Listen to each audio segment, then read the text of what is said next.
ಕರ್ನಾಟಕ ವಿಶ್ವವಿದ್ಯಾಲಯ ಗುರುಗಳಿಗೆ ಗೌರವ ಡಾಕ್ಟರೇಟನ್ನು ಘೋಷಣೆ ಮಾಡಿತು. ಇನ್ನೂ ತಗೊಂಡಿರಲಿಲ್ಲ ಅವರು, ಬರೀ ಘೋಷಣೆ ಮಾಡಿದಾಗ ಅದಕ್ಕೆ ಬಂದ ಪ್ರತಿಕ್ರಿಯೆಗಳು, ಸಂಭ್ರಮ ಪಟ್ಟಿರ್ತಕ್ಕಂಥದ್ದನ್ನು ನೋಡಿದರೆ ಅದು ಕೇವಲ ಮರೆಗುದ್ದಿ ಗ್ರಾಮಕ್ಕೆ ಸೀಮಿತ ಅಲ್ಲ, ಇಡೀ ಕರ್ನಾಟಕವೇ ಸಂಭ್ರಮ ಪಡುವಂಥ, ಖುಷಿ ಪಡುವಂಥ ಒಂದು ಗಳಿಗೆ ಅಂತ ಹೇಳಿದರೆ ತಪ್ಪಾಗಲಿಕ್ಕಿಲ್ಲ. ಅಂತಹ ವೈಶಿಷ್ಟ್ಯತೆಯನ್ನು, ಅಂಥ ವಿಶೇಷತೆಯನ್ನು ರೂಢಿಸಿಕೊಂಡು ಈ ಕಾರ್ಯಕ್ರಮ ಇವತ್ತು ಮೈ ತಳಿತಾ ಇದೆ. ಈ ಪ್ರವಚನಗಳ ಉದ್ದೇಶ ಏನು ಅಂತಂದರೆ ಸಂಸ್ಕಾರಗಳನ್ನು ಕಲಿಸುವಂಥದ್ದು. ಸಂಸ್ಕಾರಗಳು ಅಂತಂದರೆ ಏನು?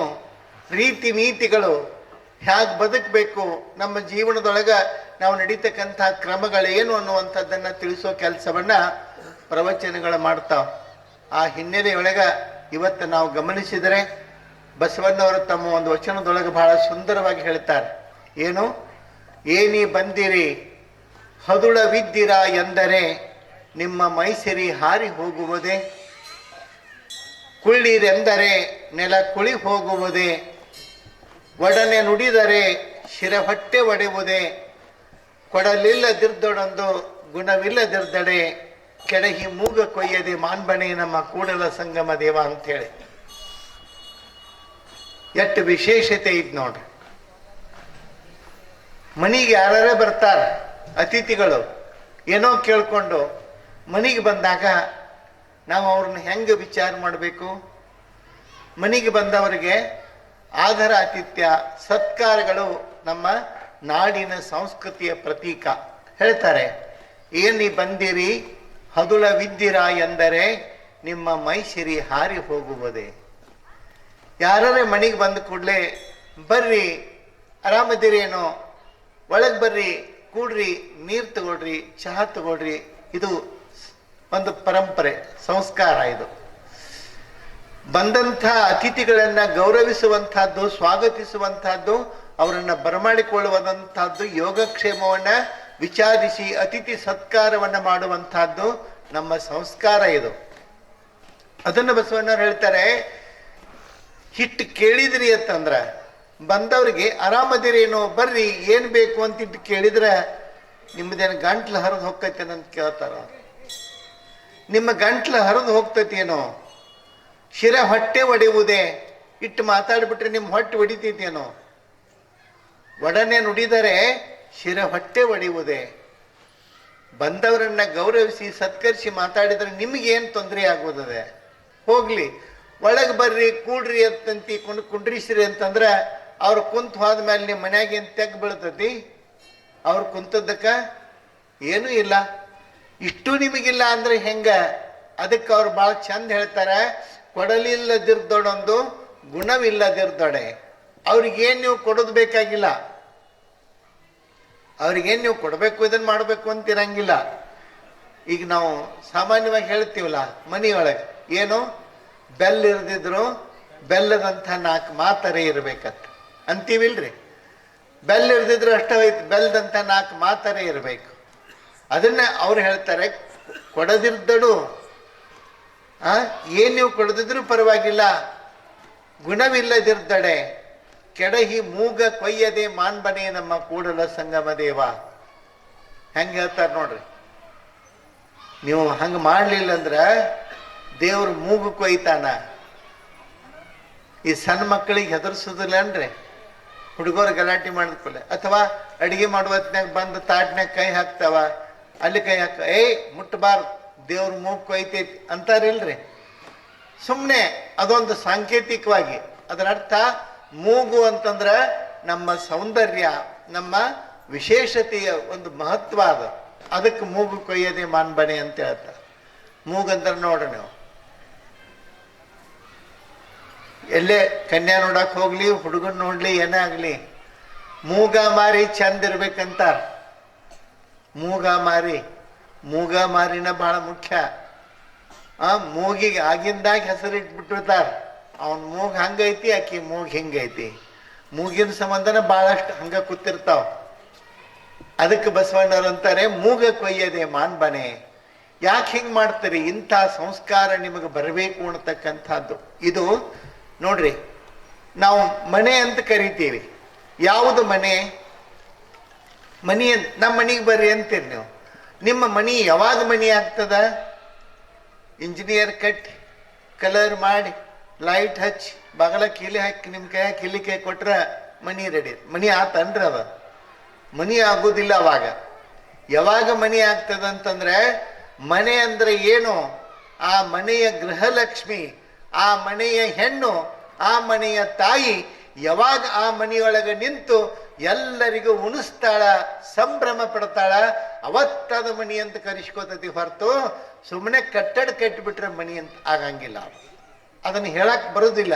ಅದನ್ನು ಕಟ್ಟಡಗಳನ್ನು ನಾವು ಮನಿ ಅಂತ ಕರಿತೀವೇನೋ? ಮನಿ ಅಂತ ಹೇಳಕ್ ಆಗ್ತತಿ ಏನೋ? ಅದೊಂದು ಇಟ್ಟಿಗೆಯ ಗೂಡಲ್ಲ ಮನಿ ಅಂದ್ರೆ. ಮನಿಯೊಳಗ ನೆಮ್ಮದಿ, ಸಂಭ್ರಮ, ಸಂತೋಷ ಯಾವಾಗ ಮೂಡ್ತದ ಅವಾಗ ಅದು ಮನಿ ಅಂತ ಕರೆಸ್ಕೋತದ. ಸುಮ್ಮನೆ ಮನಿ ಆಗೋದಿಲ್ಲ. ನಾವು ಅಂದ ಮಾತ್ರಕ್ಕೆ, ನಾವು ತಿಳ್ಕೊಂಡು ಮಾತ್ರಕ್ಕೆ ಅದನ್ನ ಮನಿ ಅಂತ ನಾವು ಹೇಳ್ಬೋದು. ಆದ್ರೆ ಅದು ಕ್ರಮದ ಪ್ರಕಾರ ಮನಿ ಅಂತ ಕರೆಸಿಕೊಳ್ಳೋದಿಲ್ಲ.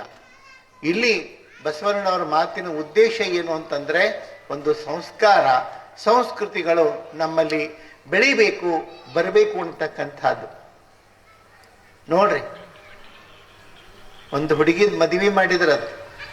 ಮದುವೆ ಮಾಡಿ ಗಂಡನ ಮನೆಗೆ ಕಳಿಸೋ ಕಾಲಕ್ಕ ತಾಯಿ ಮಗಳನ್ನ ಮಠಕ್ಕೆ ಕರ್ಕೊಂಡು ಹೋಗ್ತಾಳ. ಮಠಕ್ಕೆ ಕರ್ಕೊಂಡು ಹೋಗಿ, ದೂರ ಇರ್ತದ ಮಠ ಮನಿ, ಅಲ್ಲಿ ತನಕ ನಡ್ಕೋತನ ಇಬ್ರು ಮಾತಾಡ್ಕೋತನ ಹೊಕ್ಕಾರ. ಅವಾಗ ತಾಯಿ ಹೇಳಿದಳು, ನೋಡುವ, ನೀನು ಈ ಮನೆಯೊಳಗೆ, ನಮ್ಮ ಮನೆಯೊಳಗೆ ಇದ್ದದ್ದು ಬೇರೆ, ಇನ್ನೊಂದು ಮನೆಗೆ ಹೊಂಟಿದಿ. ಆ ಮನೆಗೆ ಹೋದ ಮೇಲೆ ಆ ಮನೆಯೊಳಗ ಎಲ್ಲರಿಗೂ ಬೇಕಾಗಿ ಚಂದ ನಡತೆಯನ್ನು ರೂಢಿಸಿಕೊಂಡು ಚಂದ ನಡಿ, ಹೆಸರು ಮಾಡು, ನಮ್ಮ ತವರಿಗೆ ಕಿಮ್ಮತ್ತನ್ನು ತಗೊಂಡು ಬಾ ಅಂತ ಹೇಳಿದೆ. ಬಹಳ ಸಂಸ್ಕಾರ. ಹೆಂಗಿರ್ಬೇಕು, ಅತ್ತಿ ಮಾವ ಹೆಂಗಿರ್ತಾರ, ಮನೆಯೊಳಗೆ ಹೆಂಗ್ ಬದುಕಬೇಕು, ಇದೆಲ್ಲ ಸಂಸ್ಕಾರವನ್ನ ಮಗಳಿಗೆ ಹೇಳ್ಕೋತ ಹೋದಳು. ಎಲ್ಲಿತನ? ಮಠಕ್ಕೆ ಹೋಗುತ್ತನ. ಮಠಕ್ಕೆ ಹೋಗುತ್ತನ ಹೇಳ್ಕೋತ ಹೋದಳು. ದರ್ಶನ ತಗೊಂಡ್ರು. ಅಲ್ಲೇನ್ ಬಹಳ ಹೊತ್ತು ಕೂಡ್ಲಿಲ್ಲ. 2 ನಿಮಿಷನಾಗನ ಮತ್ತೆ ಹೊಳ್ಳಿ ಹೊಂಟ್ರು. ಮನಿಗೆ ಬರೋ ತನಕನು ಮತ್ತೆ ಅದನ್ನ ಹೇಳ್ಕೋತ ಬಂದಳು. ನೋಡ್ರಿ, ಆಕೆಗೆ ಒಬ್ಬಾಕೆಗೆ ತಿಳಿಸಿ ಹೇಳ್ಬೇಕಾಗಿತ್ತು. ಆಕೆಯ ಉದ್ದೇಶ ಅದು. ಈಗ ನೋಡ್ರಿ, ಮದುವೆ ಆದ ನಂತರ ಕಳಿಸು ಕಾಲಕ್ಕ, ಗಂಡನ ಮನೆಗೆ ಕಳಿಸು ಕಾಲಕ್ಕ ಏನ್ ಮಾಡ್ತಾರೋ, ಉಡೇಕಿ ಅಂತ ಹಾಕ್ತಾರ. ಒಂದು 5 ಮನೆಗೆ ಹೋಗಿ ಉಡೇಕಿ ತಗೊಂಡು ಗಂಡನ ಮನೆಗೆ ಹೋಗ್ಬೇಕು ಅಂತ ಹೇಳಿ ಉಡೇಕಿ ಹಾಕ್ತಾರ. ಆ ಉಡೇಕಿ ಹಾಕುವ ಉದ್ದೇಶ ಏನು? ನಾವೊಮ್ಮೆ ಕೇಳಿ, ಹಿಂಗ ಉಡೇಕಿ ಯಾಕೆ ಹಾಕ್ತಾರ ಗಂಡನ ಮನೆಗೆ ಹೋಗುವಾಗ? ಒಬ್ರು ಹೇಳ್ರು, ಅಲ್ಲಿ ಅಕ್ಕಿ ಅದು ಇರ್ಲಿಲ್ಲ ಅಂದ್ರ ಪಟ್ನ ಇವನ ಓದಿರ್ತಾರೋ, ಅನ್ನ ಮಾಡಿ ಉಣ್ಣಾಕ್ ಬರ್ತೈತೆ ಅಂತ ಹೇಳಿ ಹಾಕ್ತಾರ್ರಿ ಅಂತ. ಅದಕ್ಕೆ ಹಾಕ್ತಾರ. ಉಡೇಕಿ ಹಾಕುವ ಉದ್ದೇಶ ಏನು ಅಂತಂದ್ರೆ, ಕೇವಲ ಉಡಿಯಕ್ಕಿ ಅಲ್ಲ. ಶಿಶುನಾಳ ಶರೀಫ ಬಹಳ ಚಂದ ಹೇಳ್ತಾನೆ, ಅಳಬೇಡ ತಂಗಿ ಅಳಬೇಡ, ನಿನ್ನ ಕಳುಹ ಬಂದವರಿಲ್ಲಿ ಉಳಹಿ ಕೊಂಬುವರೇನ. ಕಡಿಕೀಲೆ ಉಡಿಯಕ್ಕಿ ಹಾಕುವರವ, ದುಡಿಕೀಲೆ ಮುಂದಕ್ಕ ದುಡುವರವ, ಮಿಡಿಕ್ಯಾಡಿ ಮದಿವ್ಯಾದಿ ಮೋಜು ಕಾಣುವ. ಎಷ್ಟು ಅದ್ಭುತ ಮಾತು ಹೇಳ್ತಾನೆ. ಗಂಡನ ಮನೆಗೆ ಕಳಿಸುವಂತ ವಿಷಯವನ್ನ ತನ್ನ ಪದ್ಯದೊಳಗೆ ಬರೀತಾನೆ ಶಿಶುನಾಳ ಶರೀಫ. ಮಿಡಿಕ್ಯಾಡಿ ಮದಿವ್ಯಾದಿ ಮೋಜು ಕಾಣವ್ವ. ಇದು ಮೋಜಿದು. ನಿನಗೆ ಉಡಿಯಕ್ಕಿ ಹಾಕಿ ನಿನ್ನ ಇಟ್ಕೊಳ್ಳಂಗಿಲ್ಲ, ನಿನ್ನ ನುಗ್ಗಿಸ್ತಾರ, ಕಳಿಸ್ತಾರ. ಕಡಿಕೀಲೆ ಮುಂದಕ್ಕ ದೂಡುವರವ್ವ.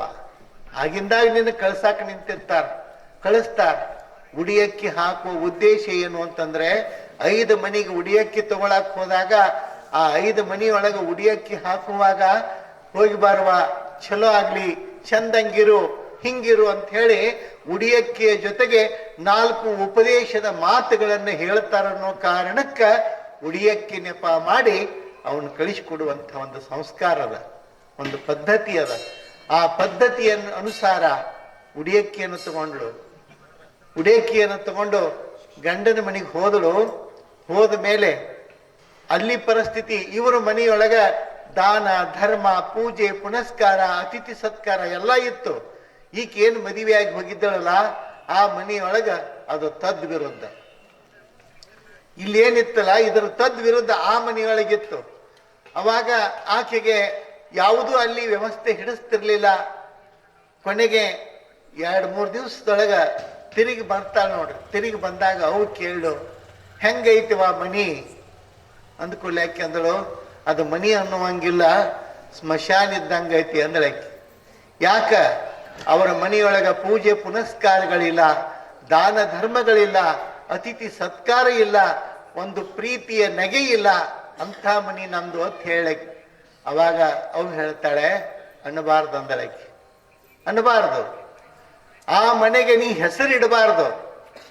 ಹೆಂಗ ನೀ ಬದುಕಬೇಕಂತಂದ್ರ ಆ ಮನೆಯೊಳಗೆ ವ್ಯವಸ್ಥೆ ಐತಲ್ಲ, ಆ ಮನೆಯ ವ್ಯವಸ್ಥೆಯನ್ನ ಯಾರ ಮನಸ್ಸಿಗೂ ನೋವಾಗಲಾರದ ರೀತಿಯೊಳಗ ಅದನ್ನ ಪರಿವರ್ತನೆ ಮಾಡಿದಂದ್ರೆ ಈ ನಮ್ಮ ತವರು ಮನೆಗೆ ಕಿಮ್ಮತ್ತು ಬರ್ತದೆ ಹೊರತು ಅಲ್ಲಿ ತನಕ ನಿನ್ನಿಂದ ಈ ಮನೆಗೆ ಗೌರವ ಬರೋದಿಲ್ಲ. ಆ ಮನೆಗೆ ಹೆಸರಿಡಬೇಡ. ಕೊಟ್ಟ ಮನೆಗೆ ಇರ್ಬೋದು, ಇದ್ದ ಮನೆಗೆ ಇರ್ಬೋದು, ತವರಿಗೆ ಹೆಸರು ತರಬೇಕು. ಹೋದ ಮನೆಗೆ ಹೆಸರು ಇಡಲಾರ್ದಂಗ, ಮಾತಿಡಲಾರ್ದಂಗ ಬದುಕಿ ಆ ಮನೆಯನ್ನ ಪರಿವರ್ತಿಸ್ತಕ್ಕಂಥದ್ದು ಹೆಣ್ಣಿನ ಜವಾಬ್ದಾರಿ ಅಂತ ಹೇಳ್ತಾ. ಅವಾಗ ಆಕೆ ಅಂದಳು, ನಾನು ಅದನ್ನ ಪ್ರಯತ್ನ ಮಾಡಾಕತ್ತೀನಿ, ಖರೆ ಅದೇನು ಆಕತಿ ಅಂತ ನನಗನ್ಸ್ವಾತು. ಹಂಗೆ ನಿರಾಶೆ ಆಗಬೇಡವಾ, ಎಲ್ಲಾ ಸರಿ ಆಗ್ತತಿ, ಹೋಗಿ ಬಾ ಅಂತ ಹೇಳಿ ತಾಯಿ ಬುದ್ಧಿ ಹೇಳಿ ಕಳಿಸ್ತಾಳ.